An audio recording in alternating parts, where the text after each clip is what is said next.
Welcome to The Green Rush, a podcast about the business of cannabis. Normally, on a weekly basis, hosts Ann Donahoe and Louis Goldberg talk with the CEOs, politicians, and cultural icons driving the cannabis industry forward.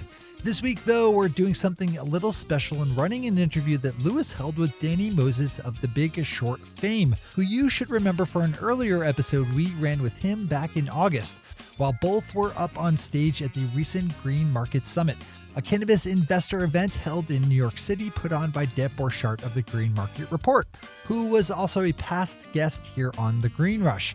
If you listen to the initial conversation between Ann, Louis, and Danny, you know it was a doozy, and this one is no less interesting. Also, this is our first live recording, so please give us a little leeway if the sound is a bit wonky at times, especially once Louis and Danny start taking questions from the audience. Since Ann and Louis's PR firm KCSA does a lot of these types of events, we should be bringing you more of this type of show. So don't sit back, lean forward.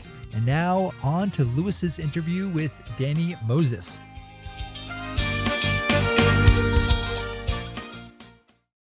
Thank you all for staying. I know it's been a long day, and hopefully you got a lot out of this. First of all, I think everybody should give Deborah and Cynthia a round of applause. It's really an impressive thing. You know, Deb is a longtime journalist, and more importantly, she is now an entrepreneur. And having built the Green Market Report, which if you guys aren't all reading, shame on you. But to then build a conference like this is really impressive. So I give her tremendous credit for that. And I give you all credit for staying to the end. Hopefully you'll get something out of this. You know, you've heard a lot from companies. Now you're going to hear from somebody who is arguably one of the sharpest investors in New York City. If you are not familiar with Danny Moses, you're probably familiar with some of the media that he's been in. If you've read the book or seen the movie, The Big Short, that's him. He was one of the guys who worked for Steve Eisman, or in the movie was Steve Carell's character. And I don't know how many of you have ever had your name and likeness in a movie or a major book. We'll talk a little bit about that, and we'll talk a little bit about where we are today as an economy, and then we're going to actually get into some stuff that you can, now that it's aftermarket, use to trade on Monday, right? Because don't do it. Yeah. Well, so we're. This week is a pretty emotional week for most New Yorkers, right? We're celebrating two really sad anniversaries. Clearly 9/11 is one of them. But the other one is we're 10 years from the collapse of Lehman. And that was, at the time, considered a black swan event. And we've had a lot of regulation and stuff that's gone on since then. Are we ready for the next black swan, or are we still right fucked? Well, they call it a black swan because you can't see it coming. So if I knew what it was, I would not be here. I would have been somewhere else today. But I think there will be things that happen in the future. I think that the fixed income market is where it will happen. Not in cannabis. It'll be fixed income. It's very levered. It's ETF driven now. People misunderstand it. There's a ton of leverage in the system. It'll be different this time around, though, because the leverage is really, different balance sheet. It's not on the consumer balance sheet. Right. It's on the corporate, and the banks are healthier. But there's always something. Give Wall Street an inch, and they'll take a foot and hang themselves. So one of the things that you were able to do back in 2006, 2007, 2008 was take a serious level of discipline to looking at the loan portfolios that made up credit default swaps and the entire real estate portfolio. You talk about that kind of discipline and how you apply that to cannabis stocks. Sure. I mean, I think whatever you're looking at, whatever investment opportunity, whatever sector, you got to start with the bottom up and look at the company, look at the management, look at the corporate governance, everything from shares outstanding to how they pay themselves and so forth. And so you have to get comfortable on a bottom-up basis before you even look. You can pick the sector as a whole you want to be in, and then you got to do bottom-up. As far as housing, it was just a perfect storm of Moody's and S&P not having down home prices in their models, which was the tipping point for all the trigger points for the CEOs to start their default process. There was a lot of things that went into it, but when you see that many people making money that easily, I'm not saying that's been happening in cannabis lately in the last few weeks, but in the stocks, but you got to ask yourself a question, but you just got to do the work. You can't take someone's word for it. So one of the person who just hosted the last panel was Vivian Azer, who is literally the only serious analyst in the space. how do you do the work? Like, how do you actually get into it? You know, some of these people here are institutional investors, but the industry is so heavily retail oriented. Like, who do you trust, and who do you trust? Well, you obviously, you guys' firm is great, but you know, you can read 10Qs and 10Ks obviously on the U.S. companies. Then Canada has a very similar filing system. You can look that up. I try to go online. I realize it's antiquated this day and age to go find information, but watching YouTube presentations of companies, the CEOs speaking, how they think about their company, how they think about the future. So, I mean, it's anything and everything you can do. So, one of the beauties of only having Vivian is that you can get an edge, right? If it was covered, you know, these stocks today that are covered by 60, 70 analysts, whether it's Amazon or whatever it is, how do you get an edge in those stocks? There's zero chance you're going to get an edge unless you've uncovered something that no one else has. But there's so many eyes and eyeballs on it. So we like to see things, or I should say, I like to see things where there's fewer eyeballs, where if you take a chance and you have a good risk-reward profile, you can make money from it. Are you finding that the CEOs of the public companies are open to actually taking calls from guys like you, or are they standoffish? One of the things that scares me the most is I email and call CEOs all the time in the space. If they call me back right away, I'm a little bit nervous. I'm like, why are they calling me? They don't know who I am necessarily, and I'm like, why are they so quick to respond? Either they really need money, or they want to tell their story. So you know, it's a mixed match of that. So, but once you get them on the phone and they don't disclose anything they shouldn't, then you can start the next process. I call companies that I see that are taking loans from hedge funds at ridiculous terms, right? And I say, listen, I'm very interested in your company. If there's something comes along where there's another opportunity to lend money, I'm happy. I would love to be brought in the mix and sign an NDA and so forth. So, you know, a lot of these public companies are basically private companies with penny. They're running. So, yeah. Well, you bring up an interesting point, which is historically these companies, you know, the cannabis companies haven't been able to tap the debt markets, right? Which is a reason why a lot of them are going public. Do you think that they are making a fundamental mistake by not trying to find alternative sources of finance and going public too soon, or is it the right thing to go and list on the CSE or on the OTC? They have no choice, many of them. I think the two biggest events to happen since I started looking into space, and I always say this at these events, credit to everyone in here who's been doing it for years and years, because I've only been looking into space for about a couple years. I've tested the product before, that at some point in my life, but I've only been kind of looking at it. So kudos to everyone in here. But BMO's loan to Aurora, which, you know, it wasn't a huge deal, but that was back in the spring, $150 million. That's a big event. But the one before that, the $200 million constellation investment, Canopy, to me was when I really woke up and I said, hold on a second. Now we have a cross-border situation with one of the largest beverage companies going in.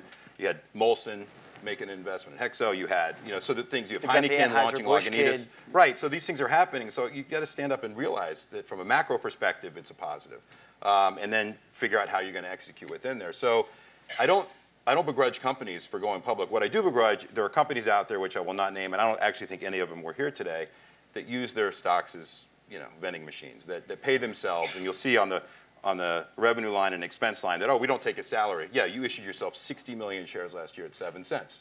And you're out there selling it.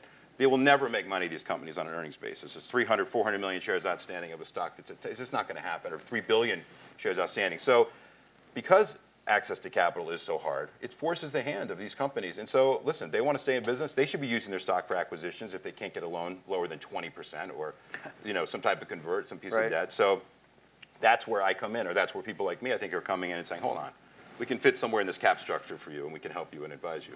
So I want to ask a question of the audience. How many people own cannabis stocks? Individual. Okay, so how many people have made money on cannabis stocks? Almost everybody in the room. So almost everybody in the room.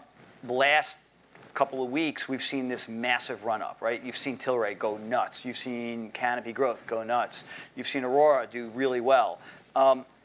You know, are we seeing irrational exuberance? Are these companies priced right? Is it time to buy? Is it time to sell? Generally, and Sure. we can talk some specifics in a bit. I think there's some late chasing. The whole thing with Diageo rumor is really, if you look back, that was the day that the stocks took the next level up. Who's the next constellation? What's going to happen? There's only 4 big growers in Canada that are public to really choose from at that point. But what's really interesting to me, just to take a step back about the markets, is that you have Canadian companies listing on the U.S. exchanges, and U.S. companies listing on the Canadian exchanges, and then you have these and they trade bulletin board. It's so ridiculous. I realize why. I'm not questioning why it is, but the scarcity value in Canada is what causes that.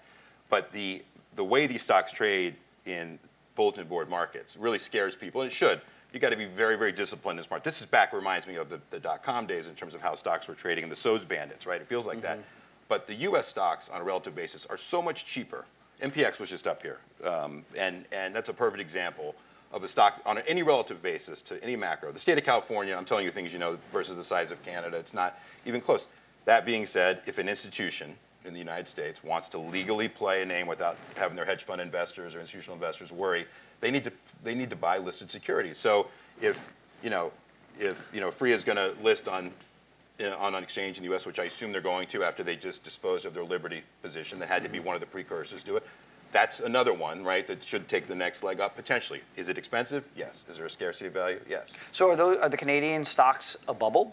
Or are they priced right? Listen, no one loves shorting stocks more than me. I swear to God. I love it. It's a big short. No, right? I mean that because it takes a lot of guts to try to stand in front of a freight train that you think is going to break. The macro is so strong in cannabis that I would rather not make short bets right now at all.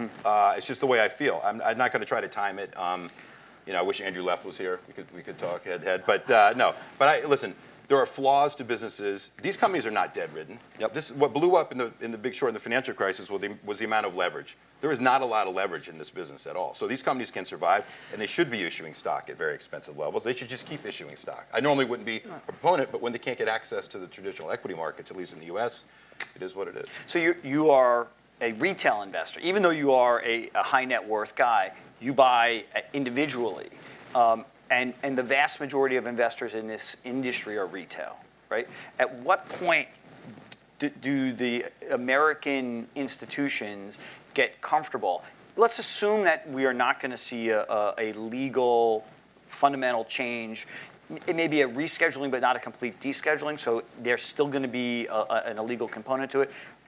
Are the institutions just going to say, fuck it, we're in? Or are they going to continue to sit on the sidelines? I think you see it more on the private side of things. It's much easier to stomach that from the institutions. I feel like the people that aren't coming in yet or looking are using that as an excuse to not invest in it. They can call their LPs and ask them.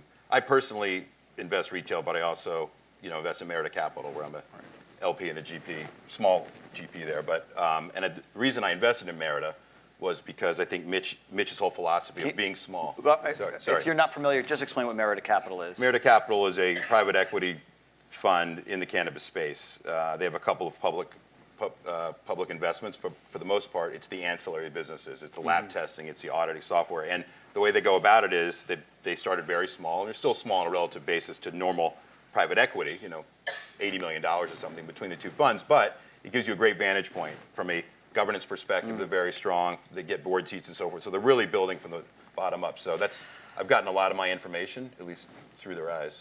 So for the retail investor, you've said go look, do the work, right? Call management, read all the filings.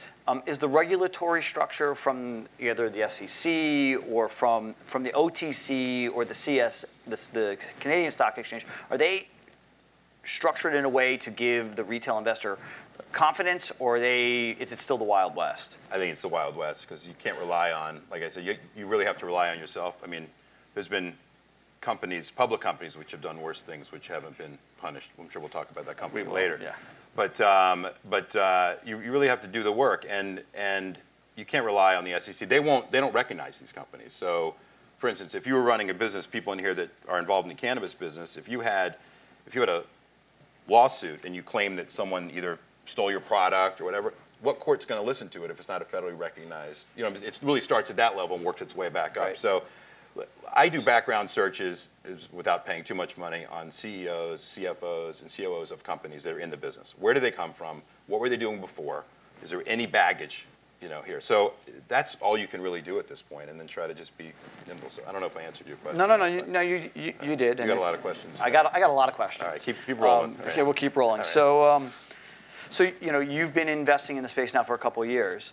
Can you talk about a couple of the companies that you really like? Sure. I really like Kush bottles, not just because you guys PR for them and IR for them. I know Phil's here. But they're really in a sweet spot. I like what they're doing by expanding into the gas area. Can you explain again, if you're not familiar with who Kush Bottles is, Yeah, so Kush Bottles is roughly I don't know where it closed, a 400 million market cap company. They're based in California. It's a perfect example of the cost of capital for these guys have been forced to use their stock on acquisitions and issue warrants on deals and so forth.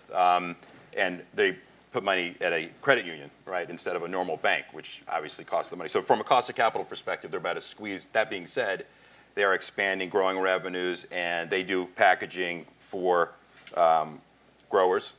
So they make the vape cartridges, they make the pre-rolls, they do everything from the jars, anything. It's plug and play. And they make the stuff for pennies on the dollar, and they sell it for higher pennies on the dollar. And they're touching a lot of the companies in the space, and I think that they're going to get to a point where I think it's a takeout at some point. I mean, that's not necessarily my thesis of why I own it right now, but if they keep growing and diversifying their business like they are, they just started a marketing division. We're doing branding for people. Yep. All the stuff kind of makes sense. All the stuff along the way. So I really like the management. Really strong group of people. So is there anybody else that you're really hot on right now? I like Liberty. Just from the U.S. exposure. I think Florida, you guys have heard today already, Florida is such a strong market and a big market that I think they're in the right spots. I think they finally got out from underneath Afria, so that's a positive, at least from an overhang perspective. People knew that was coming. So listen, these stocks are going to fluctuate 60 cents, 90 cents, $1. And if you had told me a couple years ago that I'd be buying penny stocks, forget about what sector it was in, I think you're crazy. This is just one of those one-offs. I mean, I think back to the .com bubble and how people try to compare this to it. There are some similarities, but there also is a ton of difference. If you think about the fiber optic companies, the Quest, Global Crossing, companies like that, if you could have added up all the fiber that was in the ground people were valuing, it would have gone around the earth 100 times. Like, there was no math that worked. Right. You can make that argument a little bit similarly in Canada. Like, if you're going to produce X and your CapEx needs are X, how are you possibly going to make money over a period of time? Again, there's no debt on the balance sheets of these. There's not a leverage problem. These other companies all took out a ton of debt. But because these guys couldn't access the capital markets for a long period of time, that actually is not a problem. So there will be zeros. There are .com type stocks that are out there that will never make money. I won't name them here. But if you stick with the right strategy, the right management, and the right sector within cannabis, I think you make a lot of money. So you just mentioned Canada, and Adam Oren, I don't know if he's still here, from the Marijuana Policy Group, had just done a study for Health Canada, and they came out with some research that said the Canadian domestic market is like 2 or 3 times what everybody is talking about, right? They said, I think people were thinking it's like 6 million. They're thinking it's like literally 2 or 3 times that size. So given that, do you think that the valuation, that has been priced into the valuations of the Canadian companies, or is that going to take time to percolate out and it's still a buying opportunity? Well, something like Tilray, which is in 10 other countries, outside of Canada, which is partnering. I don't know if you can actually put a number on it, per se. Is it expensive? Yes. I mean, it's 11 billion market cap or whatever, 12, I don't know what it is today. Yes, but that being said, they have a great spot in Europe, right? It's not in Canada. So it's hard to really put a number on it. Also, I don't quite understand, or maybe people can explain to me, only because I can't put it in numbers, the different product varieties, right? You're going to have some people doing beverages. I don't know what the margins are. I don't know how much cannabis it takes to make a drink taste or have a certain type of effect. Right. I don't know that stuff yet. So science. So I can't quantify it. There is one other company which is now known as Pixis, which I find really interesting. It was formerly known as Alliance One. AOI was the symbol. It's now PYX. This is an American tobacco company. Oh, this is the guys who do the factoring for tobacco? No, they do the packaging. Oh, the packaging, okay. They actually grow and kind of, I actually think that they deliver the leaves. But that being said, they just created a new, they had a license in Canada to do cannabis. They have a CBD business. As soon as the US legalizes hemp, the stock trades at 7 times earnings. I mean, how many companies do you have actually make? So the symbol is now PYX. You can't even find this thing. It's like a couple $100 million market cap. But I did want to mention that one because rarely do you get a chance. This is ain'tpets.com. I mean, most companies in the US are trying to affiliate themselves with cannabis. We saw that happen in blockchain. to get their stocks up. This happens to be a company that looks like they're transitioning their business from tobacco to cannabis. So that was one other name I should have mentioned before. So you mentioned the drink side of this, and everybody has been talking about Constellation and their partnership, investment, ownership of our friends up in Canada, Canopy. They put $4 billion into it. You know, Bruce Linton is now sitting on a pile of cash, kind of going, where's he going to spend it? Is he going to buy here? Is he only going to do, you know, I mean, if you were Bruce, let me rephrase the question. If you were Bruce, where would you be spending that money? Well, I'm hoping that before I've spent all that money that something has happened in the U.S. Because obviously if something happens in the U.S. in the next 18 months, he'll have an arsenal to do something and he'll be able to raise as much money as he wants from Constellation. Constellation, I think, is a $40 billion company. So this is a 10, you know, still very, very decent chunk. Yep. I think European, probably tuck-on acquisitions there, distribution, joint ventures with healthcare companies. I mean, you know, it's endless what he could do. He's in a great spot now. I mean, yes, he gave up ownership of his company. I think it's 51 is what it could go to. It could go to, yeah. Which it probably will if they take up the option. But you know, again, I don't know what he'll use it for. But so let's pivot a little bit, because one of the things that you talked about and what you did when you did The Big Short was you looked at corporate governance, and you have real issues around corporate governance in this space. And somebody had mentioned earlier today Elon Musk on Joe Rogan's show sitting there smoking a joint. You know, when you look at guys like that, you know, how do you analyze from an external communications perspective or whatever the corporate governance, and how does it play for Elon or the cannabis industry? I mean, take me through that. Yeah. I mean, the fact that I'll just fully disclose Tesla, I've been short for about a year. And the stock the stock got hit that day because he was on Rogan, but it was more of just the buildup of everything else that he was doing. You know, the Ambien and so forth, and my life's so hard, and yet he's on Rogan smoking a joint. He's a charlatan in the worst kind of way.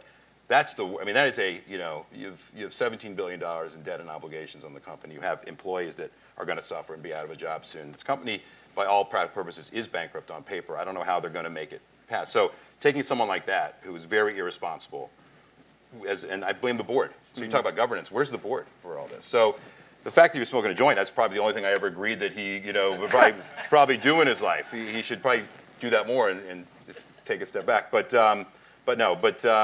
again, I think it's really important is how people get paid at a company. You know, how they treat their shareholders. Do they issue stock, like I said before?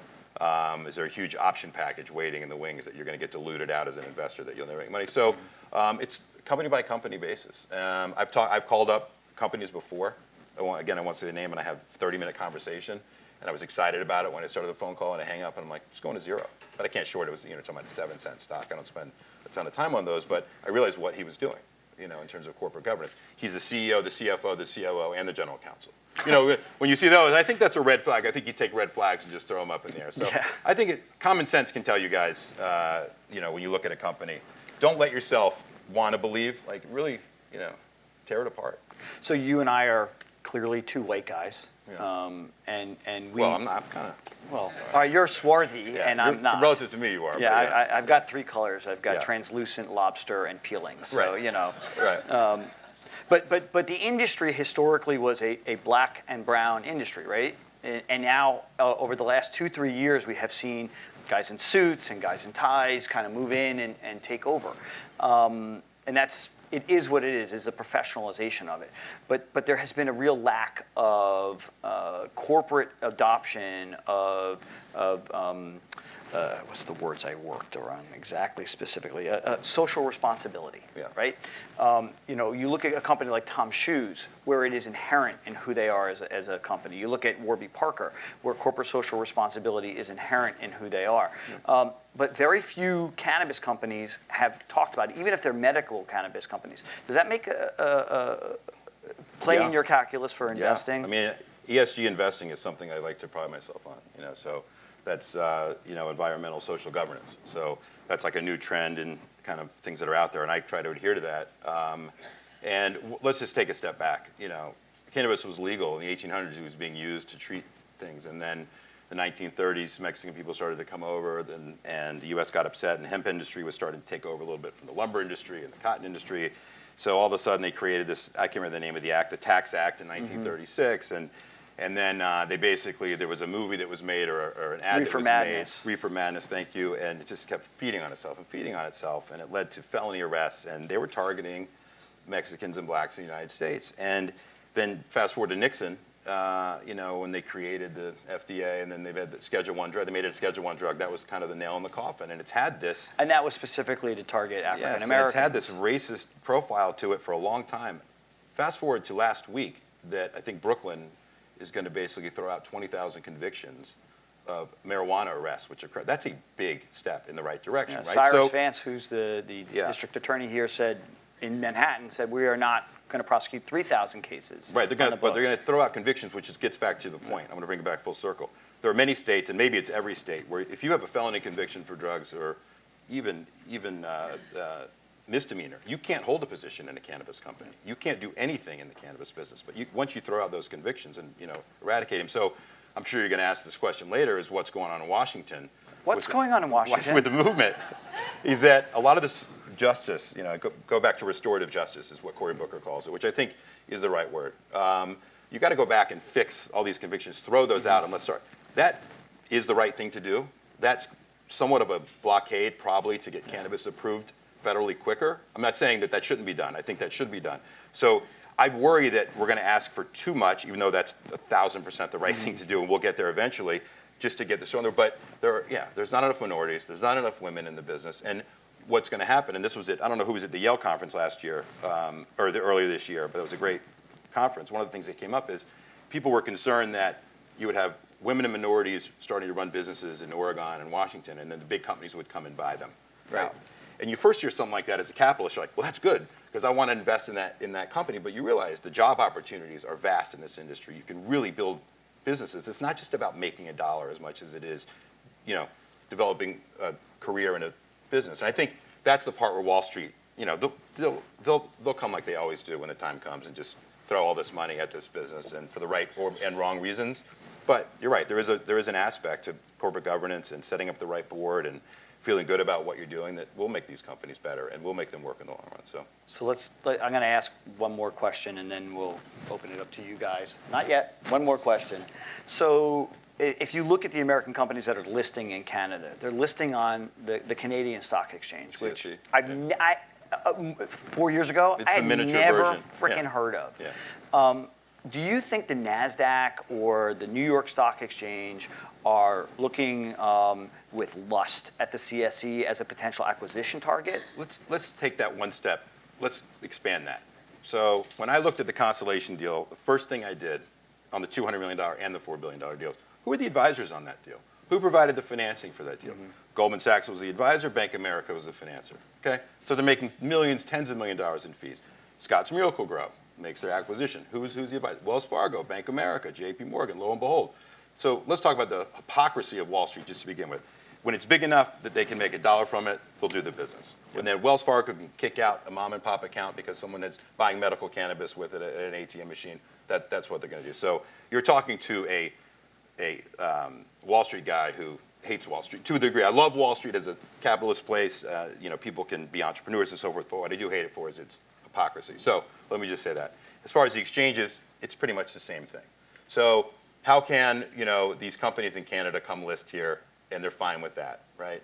But they're not fine with the American companies. I understand why. I'm not saying what it is, but there are companies like I just mentioned, this PYX, which is they're a New York Stock Exchange listed company. They just announced they're going into cannabis. They were in it already. They have a Canadian license, but they're set up to do hemp here. What's going to happen the moment? You think they're going to kick them off the exchange? I don't think that's going to happen.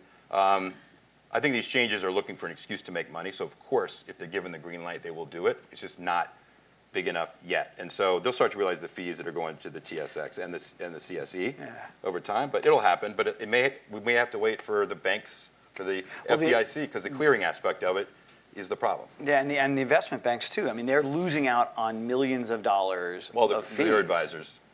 Well, but there are 2, 3, 4 different pre-IPO or RTO companies that are going to come out with multi-billion-dollar valuations, and they're going to be raising hundreds of millions of dollars. These are big deals. And believe me, they'll be there. And the Goldmans and look, Vivian is with Cowen, right? Which is a nice size mid-tier bank.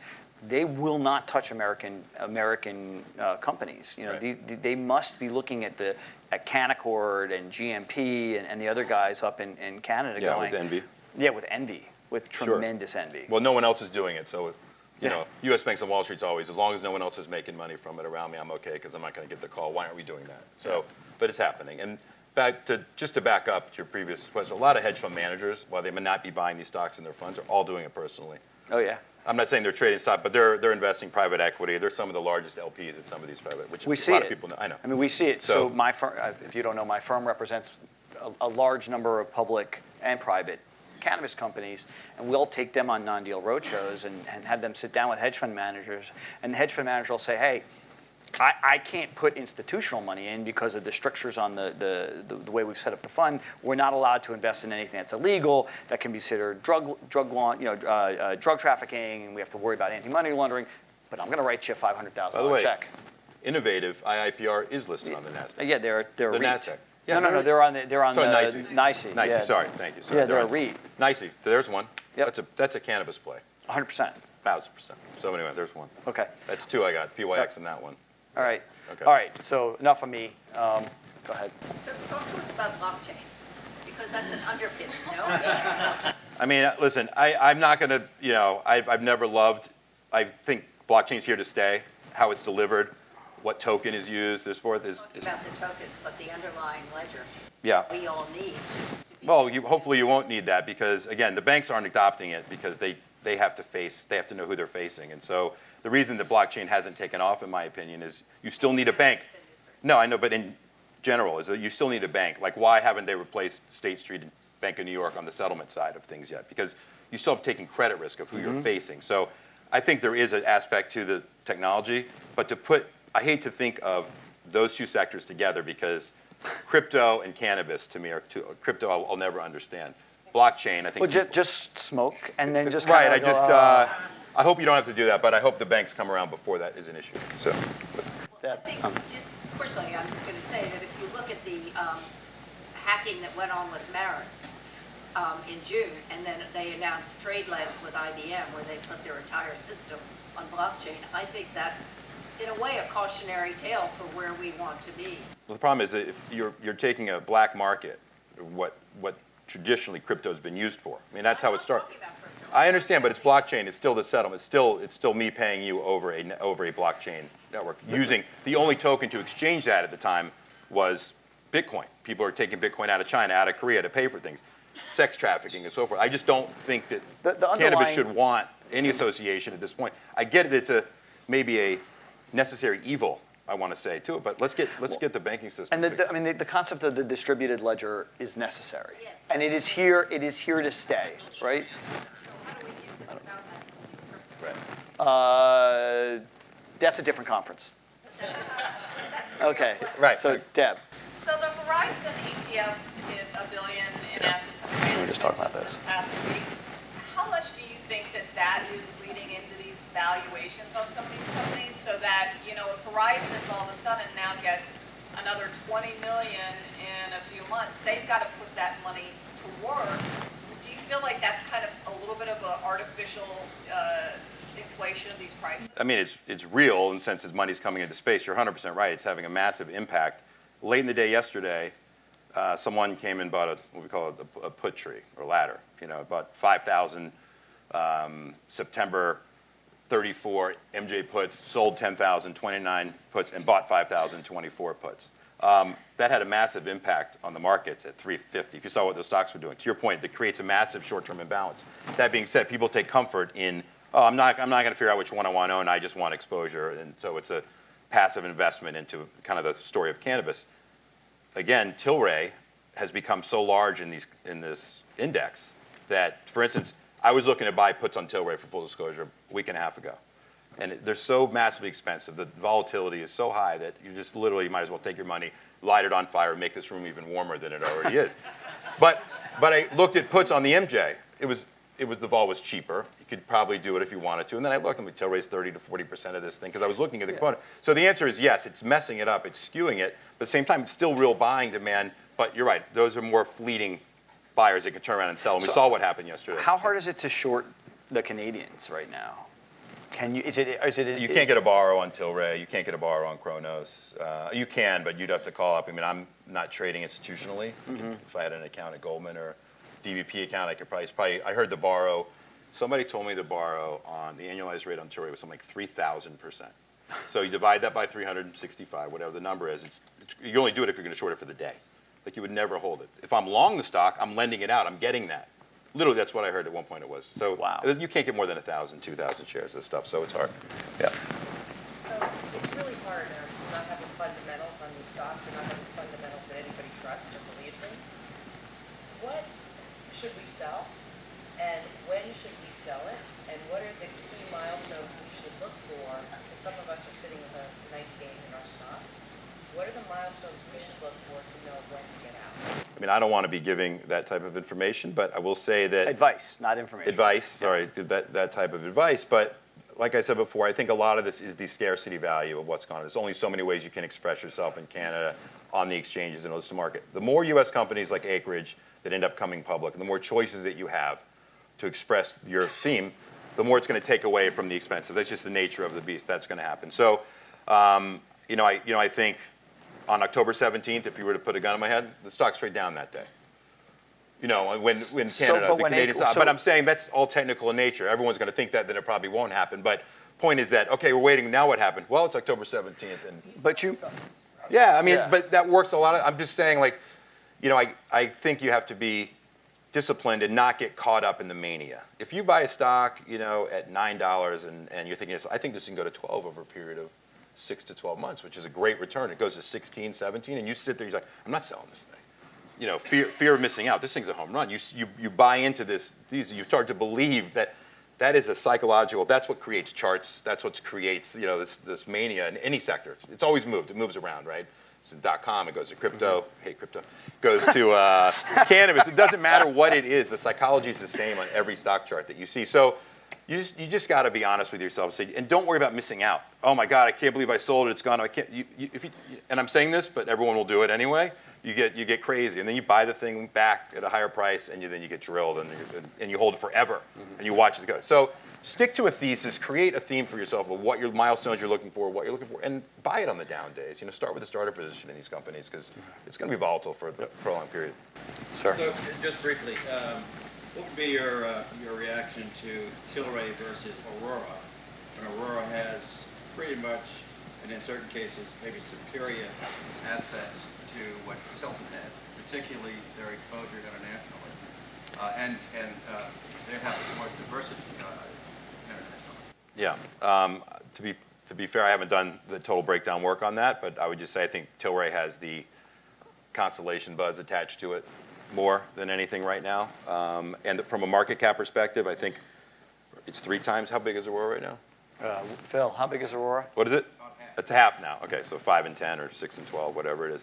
So that's always more attractive. Don't ask me why higher value stocks tend to go higher when it's. But I think people are excited that, Lewis pointed out kind of the diversification that they have. I realize both have it at the same time, but I think people are waiting for the next beverage announcement for Tilray. We're talking about Tilray versus Aurora, right? Tilray versus Aurora. We're also talking about a substantial revenue differential. Yes. Low cost. Believe me, I think Tilray's, from a valuation, 40 million revenue run rate off this quarter at that valuation is ridiculous. The CapEx needs are massive. They're going to be issuing stock in perpetuity. I have no idea why Tilray hasn't done 3 secondaries in the last 10 days. I'm literally, why are they issuing stock every night of the day? So I'm not saying that it should be here. What I'm saying is that I think people are waiting for opportunities, and I don't know what they're waiting for as far as raising capital. So you had mentioned something a couple minutes ago about Acreage going public, and Acreage is full disclosure. Acreage is a client of ours, so I can't get into any specifics about them, but they should be public before the end of the year. There are other companies that are going to be going public. There's a company called Curaleaf that Bloomberg had reported on that they're going to go public, on the CSE with a $4 billion valuation. When these are 2 really big freaking U.S. companies, when they go public, what kind of impact? You had mentioned that they might have an impact. What do you think will do to the Canadian companies? Well, that same time period will be when Canada may be on the sell in the news event, right? So I think, given the U.S.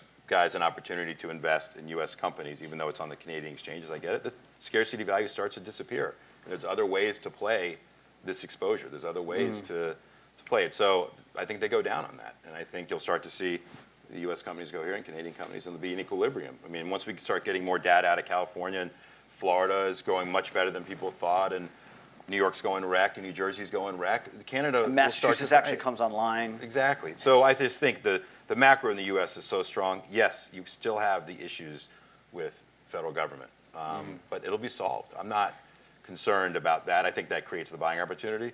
If they just do the state bill that Cory Gardner was proposing, if they just did that, you would create, I think, a massive flow of money into the space. Because I think then banks, I could be wrong on this, banks would be able to then, state charter banks would be able to bank the sector. So, sorry. Dave, what would you consider an appealing parent trade? Would you do?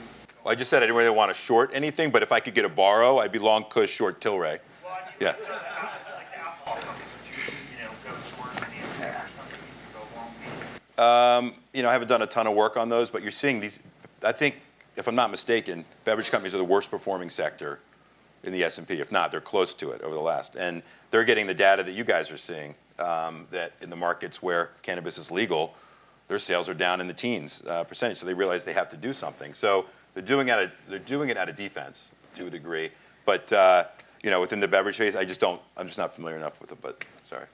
Now, if you address what might happen to the cannabis market, if there's a downturn in the general economy over the next couple of years, my own view is that it might accelerate prohibition as states look for new revenues and new jobs. Yep, I agree 100%. I agree. That's one of the positives that could come out of a downturn. Well, for sin sure. stocks or sin industries are pretty much recession-proof, Yeah, but right? there's nothing that looks like it could provide this much taxable income in the United States, in the history of the United States at this point. There's nothing that has a trajectory like this that's in the billions. It's in the tens of billions. So that's the selling point. Unfortunately, you'll have to get to the point of, the pensions are empty. What are we going to do? Oh, well, let's approve a factor. Let's approve a I mean, it's a $100 billion illicit market in the United States, right? Nuts, yeah. And it's about Right. $10, $15 billion illicit. So you got $85 billion of untaxed potential revenue right there. Correct. So someone will get in somebody's ear, and that will be, unfortunately, you're going to have to feel the pain first, and then. But I agree. Yeah. I've thought about that a lot. Just a quick comment on research. Ari Huffington did a study for the mayor's office in 13. Which mayor? Bloomberg. Okay. Sorry. And he's a license holder in New York. What he showed was that there was $20 billion of research money. That money that would be promulgated through New York City by allowing our 10 major institutions to do research. That's $20 billion over a 10-year period. Imagine if we were able to do that all over our country and all over the world. How about this? New York is the largest illicit cannabis market in the world. It's considered to be about a $2 billion market annually, just New York City. So you guys are all smoking a lot of pot. Absolutely, I love that. That's like Washington Square Park. It's just, let's go play chess. But imagine how much money that could generate if it was taxed, and if anybody took the subway today, it would be nice to have some. And the new job, trains. forget about the taxes, job creation is massive. yeah. So. Yeah. Operations extraordinary. So the majority of my work and investing is in the private markets for a number of reasons. I was at a cannabis investor event recently where Mr. Wonderful Kevin Leary virtually got booed off the stage. And I didn't disagree with the sentiment. He basically said, look, if you people want the billions, the sovereign wealth funds, et cetera, to come into the market, you need to forget about adult use and you need to focus exclusively on medical. Yours, as I said, virtually booed off the stage. The fact of the matter is the majority of people who are in rooms like this who are investing don't want the billions in yet. We want to all build out our little ecosystems, make sure we've got our portfolio in the right place. If you personally had to optimize and say, this is when I'd love the end of prohibition to be? I'd say, I've said this before, but we're going to be in the second or third inning. There will be no fourth, fifth, sixth, or seventh. It will go straight to the eighth. I like being in the second and third inning if things are moving in the right direction, as long as he's moving in the right direction. So I have much more money in private cannabis stocks than I do public, and I totally agree with you. And they're a great way to navigate through and through the eyes of the private companies, and they give you, and then it also makes you realize how expensive the public companies are. Yeah. And the deals that I'm sure you're getting and that you can get with warrants on these private companies are, you can't get that anywhere else in any sector that I can recall. So I agree with that. I agree with your first comment and booing O'Leary on that too. But But the other thing is, from a financial perspective, I think anybody who's involved in the industry right now is scared of legalization, like outright legalization, because, you'll get Merck coming in and Pfizer, and you'll get Amazon coming in, you'll get huge money coming in, and we're all running as fast as we can to build our little fiefdoms. But the other side of the equation is people are still getting arrested. There's lots of people who don't have access to medicine. There's lots of people who are in jail who shouldn't be in jail. So, we have to balance the economics of it and the social justice side of it. And this industry has been long short on the social justice side.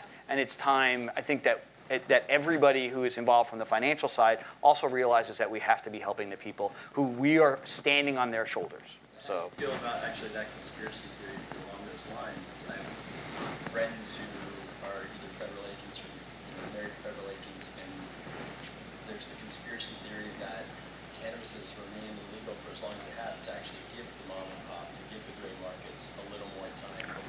I have no idea. I mean, if you talk to Senator Ron Rice in New Jersey, who's state senator in Newark, he is opposed to outright legalization right now because he's saying two things. One, it's the markets aren't designed to help those people who have suffered because they've been street level dealers. And two, what will happen is the cartels will then just push meth and cocaine and heroin into the inner cities, and we're not ready for that either. So I don't know the answer. I just know that we all have to do some real hard thinking. And you had a question. Then you said that beverage companies are doing this as a defensive play right now, as far as getting cannabis. Who would you see, or who would you predict would get into this from a retail strategic investment, or not a defensive play, like a retailer that once the federal government makes this clear and legal? Do you see anybody out there, like a Walmart or? I mean, anyone and if it was federally legal, it'd be anyone and everyone would want to try to sell the product. Anyone that sells perishable, Amazon, and sell it in Whole Foods. It's a natural, it's a natural product. I think it's T-God. You'll have T-God stuff. You'll have T-God's organic, the Whole Foods, other thing. Yeah. So I mean that you'll be able to get it on the internet potentially. So anyone that could jump on it's going to jump on it. But I think the branding side. You hear people, by the way, that some people love branding and say, no, branding's not important. No, branding's everything. Yeah. But then people say, oh, it's the quality. Yes, it's the quality, but most people aren't connoisseurs. The growth in the industry is not going to become from connoisseurs. No. I mean, it does, but I think the real hyper growth will be the branding. Oh, what did Gwyneth Paltrow say I should be smoking? Right. It's going to be who can brand it. It's going to be guys like Adrian Sedlin at Candescent who's 100% focused on I'm an investor brand. in that Candescent, just for full disclosure. I didn't know that. All right. So Yeah. we have time for one more question. You mentioned corporate social responsibility and the due diligence you do yourself on founders at C-level. Is it possible that the cannabis industry is poised to be the next foray for the B Corp? You have certified companies or that type of program? Say that again. So I missed the second part of it. What's a P? That they could be poised to be the next industry for the B Corporation. The B Corporation? B Corporation. Okay. Certified B Lab corporations like Tom's, like Patagonia. Yep. Salesforce. I think is. All these companies that went beyond a CSR program into full transparency, their give back program. Sure. To their employees, open books. I mean, I hope so. Transparency directly to the street. It makes sense that from a marketing perspective and being a good person perspective, that the companies that are going to do well in this business will be giving back to the community in droves, right? Because it's only going to enhance their brand and enhance their image. So for them, I think they see it twofolds. But again, people don't change their stripes. So if someone is who they are, don't think that they're going to change. So my point is that now when you're buying into these companies, you start to think about the future of how they're going to run it. Yes, you want to make money and you want these guys to make money, but I would definitely look at the culture and realize it's not going to change unless you can invoke change. State of California, I guess, is trying to mandate that all boards at least have one woman on it at this point. like you said before, it's sad you even have to make that a rule. I mean, that's nuts. It should be happening anyway. But, those people are being forced to do it. We waited all these years. But again, I think you can figure out when you meet someone, or at least I think it's one of my strong suits. In any industry, weeding them out, no pun intended. No, pun intended. What are you talking about? Oh, weeding them out. All right, cool. There's a company called Bloom Farms out in California, and one of their main things is that they give money to food for the homeless, and that's a part of their ethos. And it's kind of like T-God was saying, this is a part of our ethos. So it's just a part of your ethos as a company. I think we're going to wrap it there. I want to thank Louis and Danny. Great stuff. Thank you. That was a lot of fun.